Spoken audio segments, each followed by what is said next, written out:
ताजदार सल्लल्लाहु अलैहि व आलिहि वसल्लम हजरत अबू अयूब अंसारी सां गॾु 12 रबीउल अव्वल जी रात पाण मदीने तय्यब खां ॿाहिरि निकिरनि था।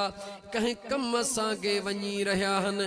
हिकिड़ो मुंहिंजे मुस्तफ़ा करीम जो सहाबी आहे, नालो उन जो आमिर अंसारी आहे। जंहिं वक़्त में मुंहिंजा आका करीम सल्लल्लाहु अलैहि व आलिहि वसल्लम उन आमिर अंसारीअ जे घर जे भर में पहुता, मुंहिंजा दोस्त उन जे घर मां अजीब अजीब आवाज अची रहियो हुयो। मुझे करीम आका सल्लल्लाहु अलैहि वसल्लम जे ज़ात हजरत अबू अयूब अंसारी के फरमायो, ऐ अबू अयूब जी मुझा आका दरड़ो खड़काए आमिर अंसारी खां पुछ त अॼु रात जे टाइम ते उन जे घर में अजीब आवाज छा जो आ।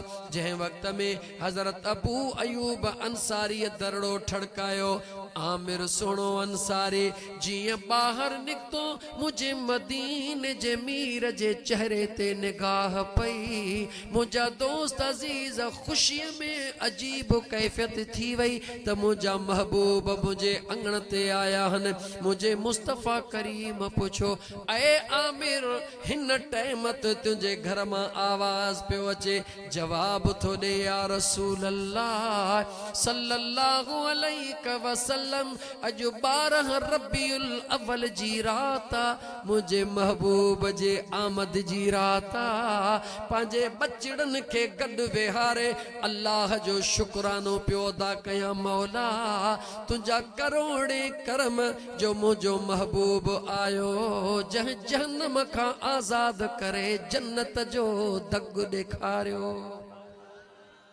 मुझे मदीने जे साईं सल्लल्लाहु अलैहि वसल्लम मुर्की करे पान फरमायो, ऐ आमिर अल्लाह ताला तुझे मथा तुझे बचड़न जे मथा पंहिंजो फज़ल फरमाए।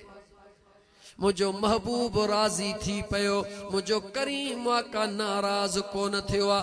ओ मुझा दोस्त अजीज दुनिया जा मिसाल केतरा ॾेई केतरा ॾियां, बस हिकड़ी शइ फाइनल आ त ख़ुशी ख़ुशी हूंदी आ कायनात जे अंदर।